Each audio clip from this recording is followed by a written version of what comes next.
Hello, and welcome to Career Infusion. I'm your host, Tracy Kane Lofty. Career Infusion is brought to you through the Lofty Group, which is a consulting company that focuses on career development and organizational leadership. As such, the premise of the show really is to empower you to pursue your professional goals. Our guest for today is Reverend Dr. Tamara England Wilson. She is not only a reverend, but is also an author and is very active in the community. So we will have a discussion with her discussing transforming yourself to be the best that you can be, and also her spiritual pilgrimage. Please stay tuned. We will be right back. Thank you.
Welcome back to Career Infusion. I'm your host, Tracy Kane Lofty. Our guest for today is Reverend Dr. Tamara England Wilson. Welcome. Hi. Okay. In 2008, Reverend Dr. Tamara England Wilson founded New Season New Day Ministry Incorporated, a Christian-centered ministry which focused on empowering and equipping women to discover and fulfill their God-given purpose while assisting in the development of healthy sisterly relationships. At God's leading in September 2015, New Season New Day Church and Ministries was established with Reverend Wilson as its pastor. Reverend Wilson was licensed and ordained by the Enon Baptist Church in Baltimore, Maryland, where she served for several years as assistant minister. She holds a Bachelor of Arts degree in Speech and Hearing Sciences from the University of Maryland and pursued graduate studies in speech-language pathology at Loyola College. She also earned a Master of Arts degree in theology from the St. Mary's Seminary and University and a Doctorate of Ministry degree from the United Theological Seminary in Trotwood, Ohio. Reverend Wilson has a passion for empowering women and helping them achieve their God-ordained best. She is the author of The Journey to Self: Who Knows What a Woman Can Be When She Is Free to Be Herself, and recently founded Journey Ministries with a mission to empower women and embrace their authentic selves. Reverend Wilson is also very passionate about the development and about strengthening the community. Currently, she serves as a chaplain for the Northern District of Baltimore City Police Department and was appointed by Governor Larry Hogan to serve as a commissioner for the Maryland Commission on African American History and Culture and the Maryland Commission for Women. She is an active member of the Baltimore Alumni Chapter of Delta Sigma Theta Sorority Incorporated and serves as the vice chair of the Political and Social Action Committee. Above all things, Dr. Wilson is married to Deacon Ernest Wilson Jr. and is the proud mother of two daughters, Morgan and Kristen.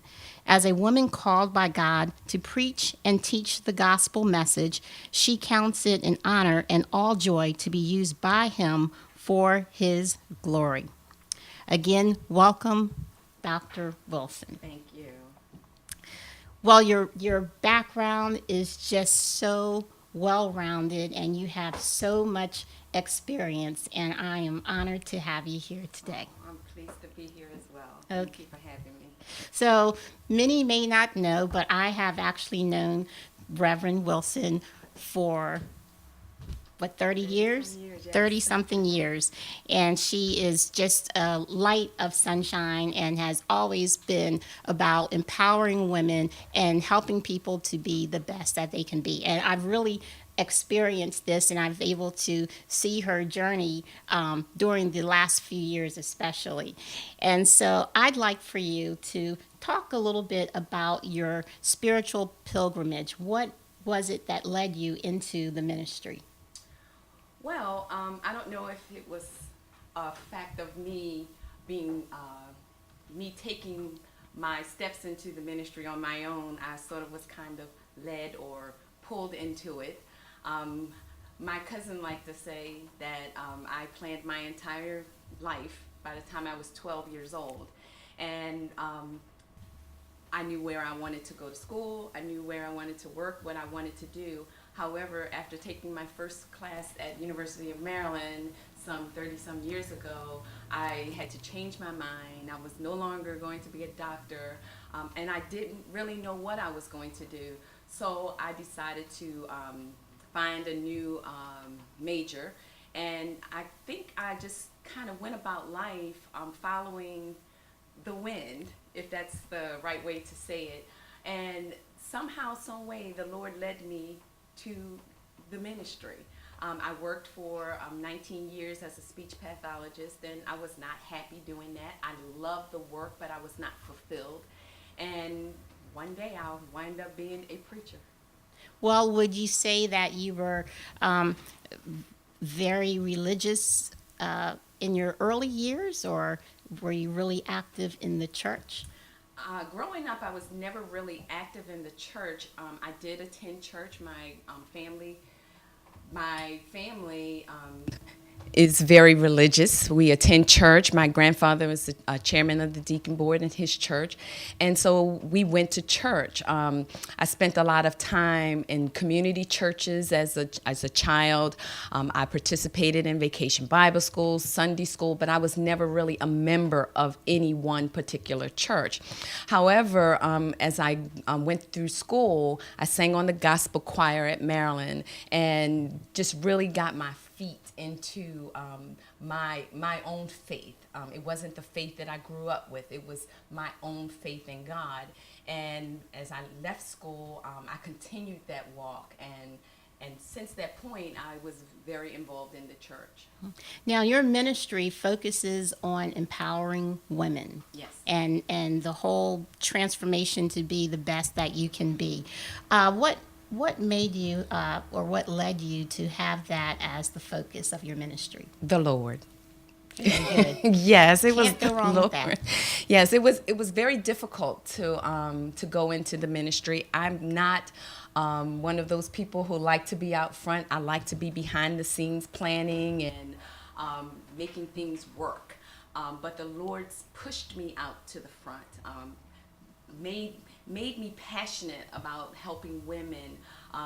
For some reason, women saw me as someone to be inspired by and asked me a lot of questions. And so one day, I had gone on a me treat, me and the Lord alone, and the Lord gave me a vision for what was at that time New Season, New Day Ministries.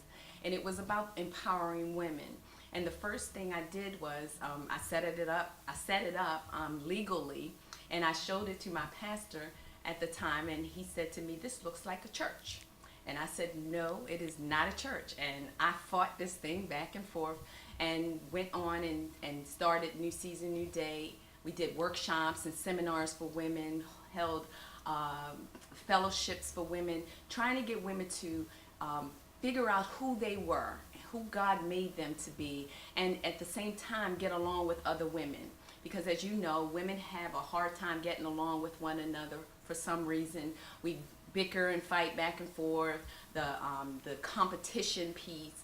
And what New Season, New Day was about was to try to get women to see that I can be fabulous at what I do, and you can be fabulous as well, and then we could both go out and support each other. Okay. And that's what we did. Okay, and you are based out of Baltimore, is Yes, that we correct? Okay, and so I've actually attended, I know one of your services, which is held around Easter time, and you had, I believe, like 7 different pastors, female. Seven female preachers for 7 last words. We have this annually, and on Good Friday, we have 7 women from around the community who are out there doing their best to be who God called them to be.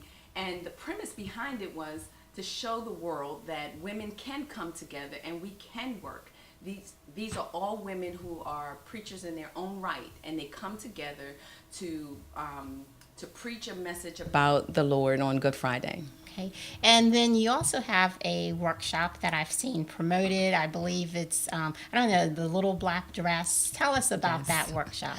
Well, the Little Black Dress event is something that we came up with because we thought we are always having these workshops. We needed something for women to come together to fellowship and have a great time.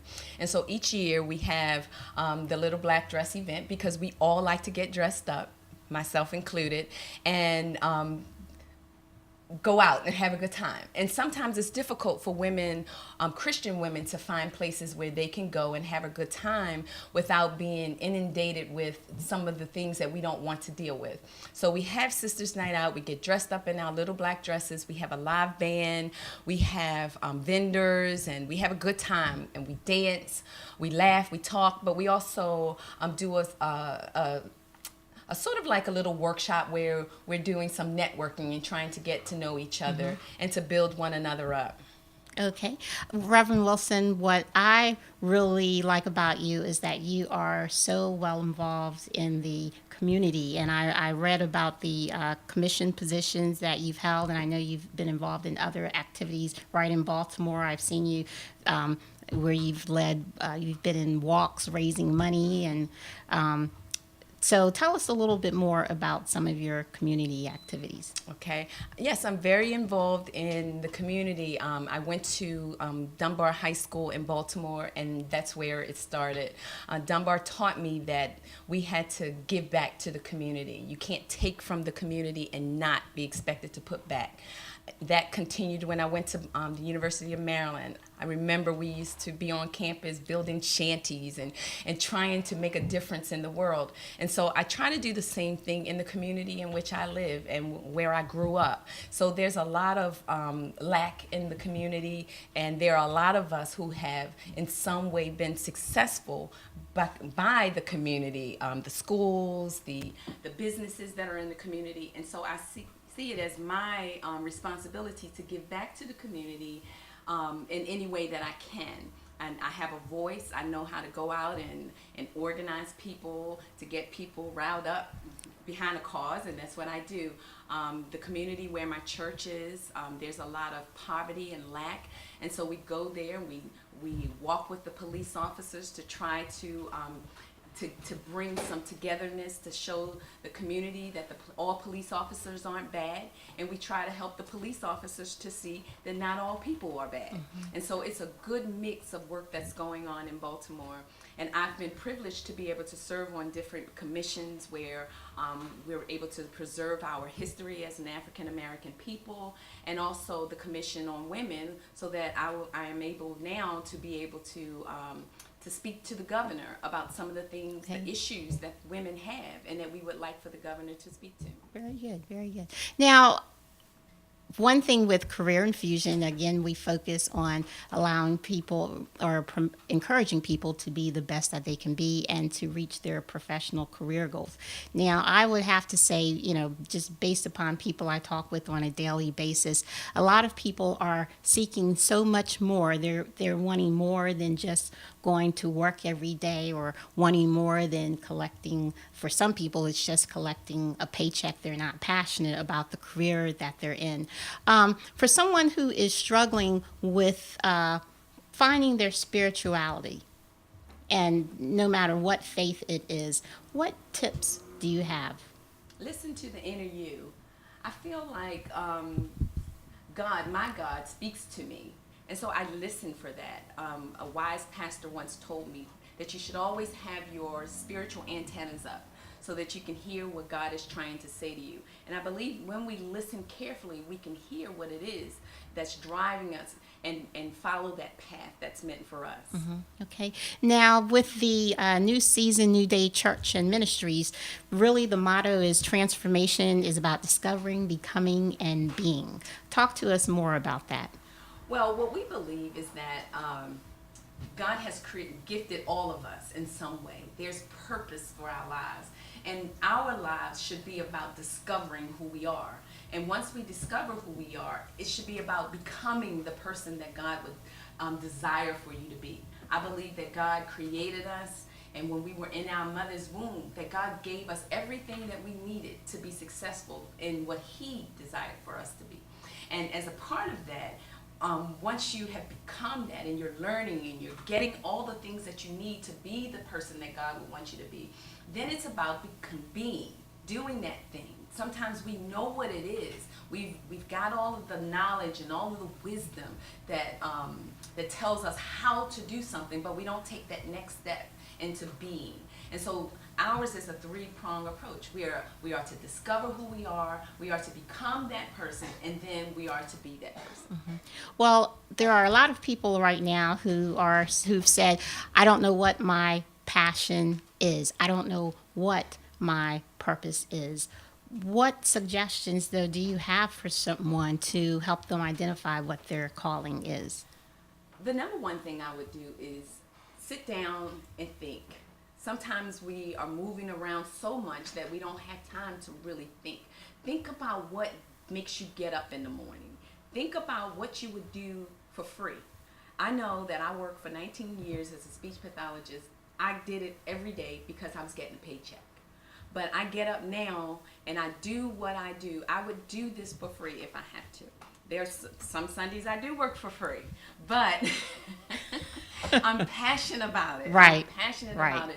When you find that thing that you would do for free, you know that is what God has called you and gifted you to do. Yes, and I believe when you're doing it for free, if it's your calling, you are being fulfilled. Yes, absolutely. And everything will actually come back to you in so many more positive ways. Yes, that is definitely true. You know, and I think for me, just personally, I think I was, just a couple of years ago before I really felt I knew what my calling was. And so I think people, in a way, they have a sense, they have an idea of what their calling may be. Getting ready to tip over the chair. They may have a sense of what their calling may be, but they're kind of fighting it. You know, and so maybe it is just letting God lead you into what your calling is. Yes, I also believe that sometimes we need a push. While I believe that I struggled with my calling into the ministry for many, many years prior to stepping out on it, there were people who pushed me, who told me, yes, you can do this. I tell the story that my pastor, he didn't force me to do it, but he tricked me into preaching my initial sermon because I was not going to do it. I knew that God called me into the ministry, but I was not going to preach. Don't know how I was going to do it, but it was very difficult. And he gave me a date, and I had to do it. I was put on the spot, and I had to go out and do it. And sometimes we need people like that to push us into the door in order to do what we have to do. Yes, so it's so important to surround yourself with positive people. Yes. And people who are in your corner and they see your vision or share your vision with you. And many times they see it before you do. There are many people who say to me now, I saw that in you a long time ago. I never saw it in me. Sometimes I still don't see it in me. I'll get up and I'll do what I need to do, but I know it's the Spirit of God that's moving in me that enables me to do it. And when you get to the point of knowing it's not you, you know that this is a God-ordained thing that you're doing.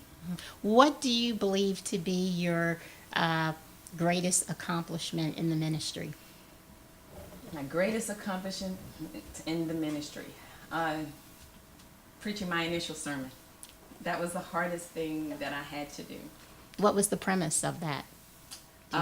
The subject of the sermon was surviving the storms of the life. I was going through a very difficult time, and I needed to hear God speak.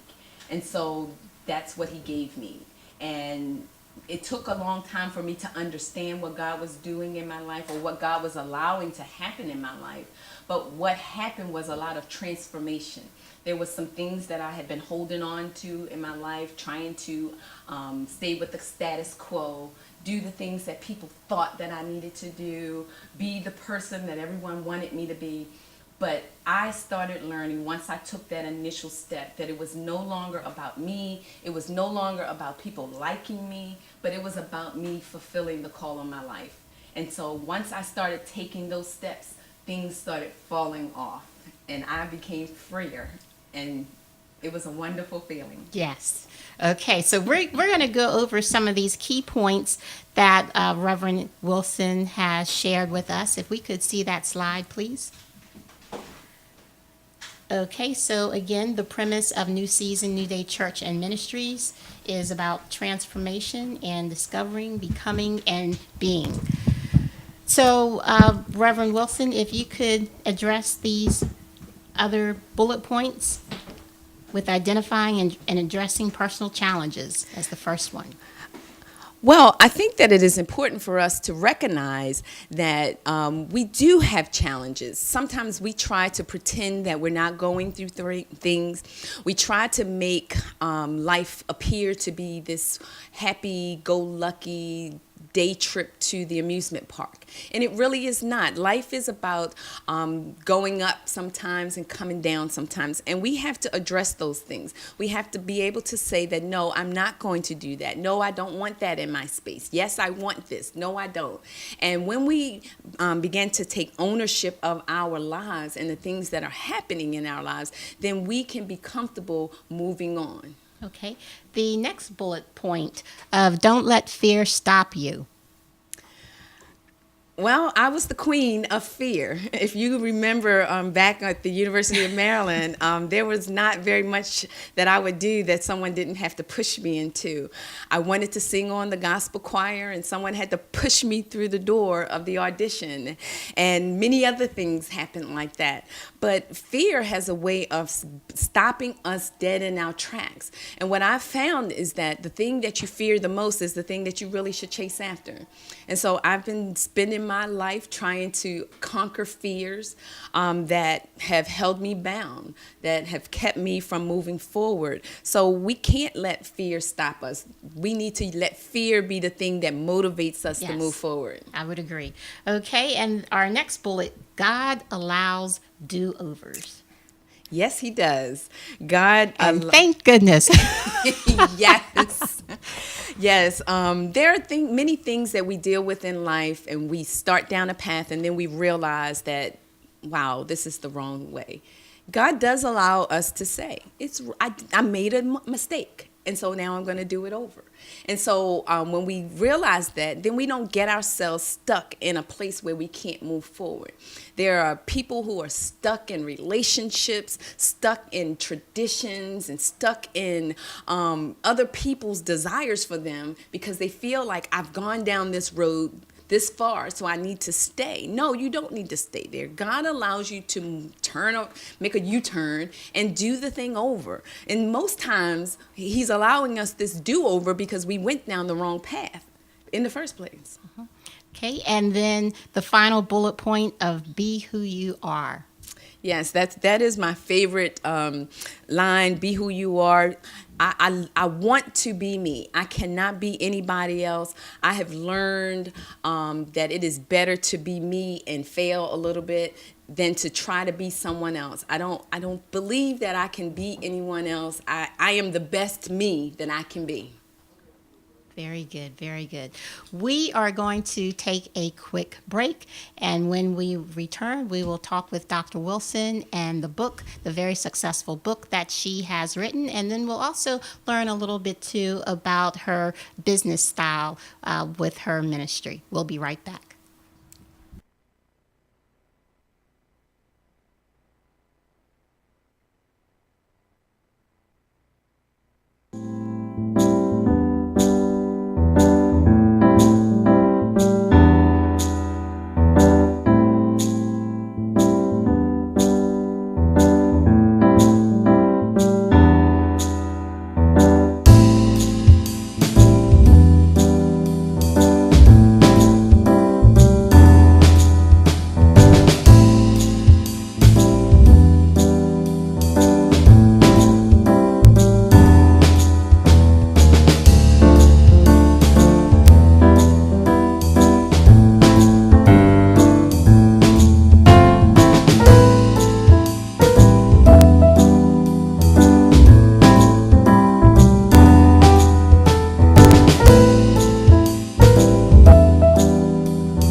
Welcome back to Career Infusion. I'm your host, Tracy Kane Lofty, and our guest for today is Reverend Dr. Tamara England Wilson. Again, Hi. welcome. Thank you. So for this part of the show, we will discuss Dr. Wilson's book, The Journey to Self, and we'll also hear about some of her business practices with running her ministry. So tell us the premise of The Journey to Self. The Journey to Self, Who Knows What a Woman Can Be When She's Free to Be Herself, was a book that I wrote after a workshop that I had in 2012. We had spent a lot of time talking about being you and being the person that you want to be and being the person that you believe that God would have you to be. And a lot of women started talking about things that kept them from doing that. And so we started talking about how do we take that journey within ourselves to see who that woman is. And so the premise of the book is about coming from behind the mask. And it talks about how women put these masks on in order to hide the person who they are, to protect themselves, for fear of moving forward or whatever the case may be. And so the book talks about how to embrace that woman who's on the inside. Well, I think a lot of women are struggling with taking the leap outside of their universe because they have so much just relying on them is so, with their family members. Yes. They have to maintain a job. They have to be the caregivers of everyone. Yes. And so I think your book is definitely very timely in this age that we're in now. Yes, I believe that women do wear a lot of hats. And sometimes we tend to put ourselves on the back burner and we decide that once the children are grown, once, I put my husband through school, once I do this, then I'll go back and do the things that I want to do. But the Journey to Self talks about how we find fulfillment and we're able to better help other people when we know who we are. And you gave a few tips earlier, but I'm just wondering the whole concept of balancing career and faith and then pursuing your own passion. What tips do you have for women who are struggling with this? Follow the path that's laid out before you. I believe in taking one step at a time. Even though I'm the world's greatest multitasker, I still believe in accomplishing one thing, the thing that's right there in front of me every day. I focus on that. And I believe that once we do that, you find that you're down the road somewhere, you have accomplished something. And then when you look up one day and you realize, wow, I am running a ministry. Wow, I've written a book. So it really is about accomplishing little things every day. So your book, Journey to Self, where can that be purchased? It can be purchased on our website at newseasonnewday.org, and it's spelled newseasonnewday.org. Okay, and do you also have a Facebook page or any other form of social media where someone could connect with you? I do. It's Dr. Tamara England Wilson, and we have a church Facebook page, and as well as Instagram and Twitter. Okay, so someone could also, I guess, do a search for Reverend Dr. Tamara England Wilson and could find out how to connect with you as well. Absolutely, yes. And the events that you have lined up for the next few months, those are on your website as well? Yes, they are. And right now we're promoting New Season, New Days Sisters Night Out, as we spoke about earlier. It's October the 27th, and it will be held at the Grey Rock Mansion in Baltimore. Okay, very good. Now, what some people don't realize is that the ministry really is a business. It's still a business. It is. And so I'd like to know really more about your leadership style. And then you have to work with so many people to put on your workshops and even preparing for your sermons. So first of all, how do you work with so many diverse individuals? recognizing that everyone is different. I am comfortable in my own skin. I know what I'm good at, but I also know what I'm not good at. So I recognize that I have to rely on other people to get things done. While I would love to be able to do everything myself, I know that I cannot do that. So I've learned how to invest in people to do things that they do well. And when I do that, then I find that our events are better, they're better planned, they're better executed, because each person is doing what they are gifted to do. So as a business, I'm sure that there is some type of strategic plan. Do you set annual goals and objectives? Yes, I do, both for the church and also for Journey Ministries. We sit down at the beginning of the year and we plan out what is it that we're going to accomplish? What is it that we see God leading us towards? And we make plans to get it done. For Journey Ministries, I focus on the workshops. What is it that women are asking for? And I try to plan workshops that are that meet the needs of the women that I am associated with or who are in contact with the Journey Ministries. Okay, so I'm curious to know how you measure success as a minister. I'm sure for the business side of things, you have some form of measurement with achieving goals and objectives. But as far as the outcomes, that's the big buzzword now really in business and organizational leadership, the outcomes. So you've ministered to these individuals. Are you following up with perhaps individuals who've attended your sermons or individuals who've attended your workshops to find out what changes they've made in their lives? Well, I think that that's where ministry and business take separate roads.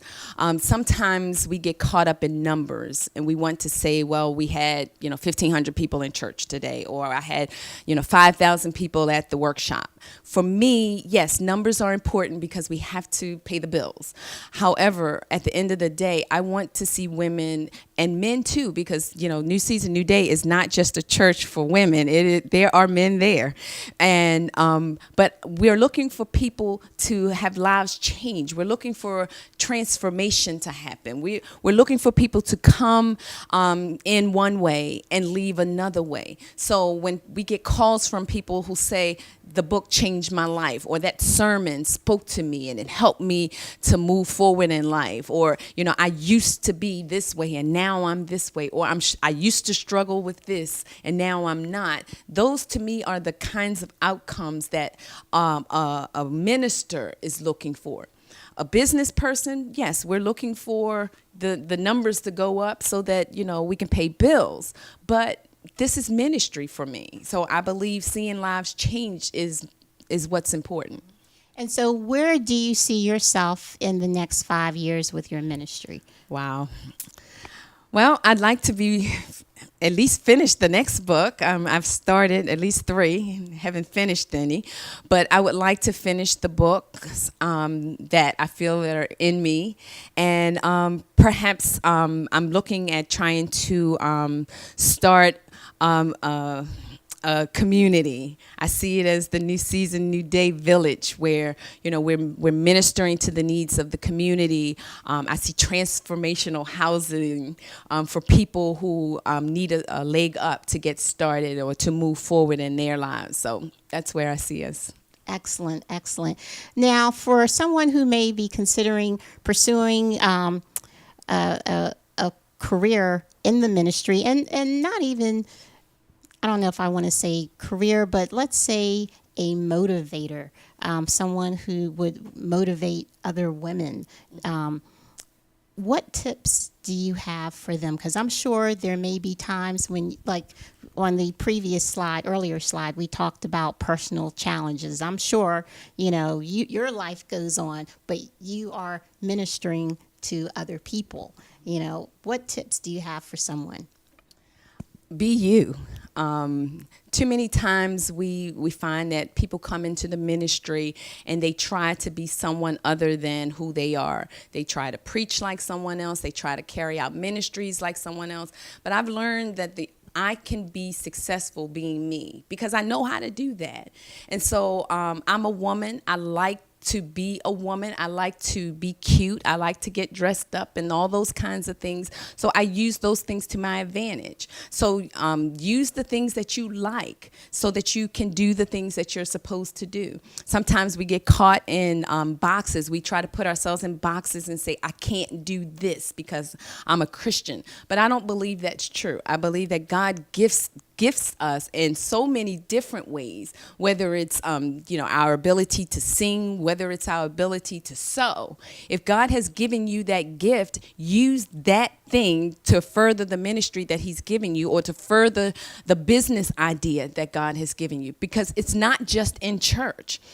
My focus is helping people to live successful lives, and living a successful life is not just within the four walls of the church. It's living your life out on the streets. It's being the community activist. It's being the person who goes to a corporate America job. It's the person who's teaching the little kids in school. So wherever you are, just do that and do it well. Now, what about for the young people who are watching and listening to this show? Young people today have so many challenges and many want to do the right thing. What tips do you have for our younger viewers? Slow down. That would be my number one piece of advice. Slow down. The young people today look at social media and they see stars who have acquired wealth and all of these things, and they expect to be able to do that today. They start their careers and they expect to be able to go and buy a 7-bedroom mansion or to drive a Maserati. I would just say slow down and live life as it comes to you. I'm not saying that you won't be able to have those things, but you may not necessarily have them today. You may not get the corner office in the corporate America suite, but you will get there if you just take your time and build character, build experience. It doesn't happen every day for everybody on that day. Well, thank you so much, Dr. Wilson, for joining us today. It has, again, really been a pleasure to have you on the show. And again, the website? The website is newseasonnewday.org. That's spelled N-U, season, nuday.org. Thank you so much for having me here. Thank you. And again, Career Infusion is being streamed live from the Listen Vision studio in Washington, D.C. Career Infusion is brought to you through the Lofty Group, a consulting company, and we actually give presentations throughout the country on career development and organizational leadership. So to find out more about the Lofty Group, you can go to the website, theloftygroup.com, and check us out. Again, thank you so much for tuning in today. Thank you.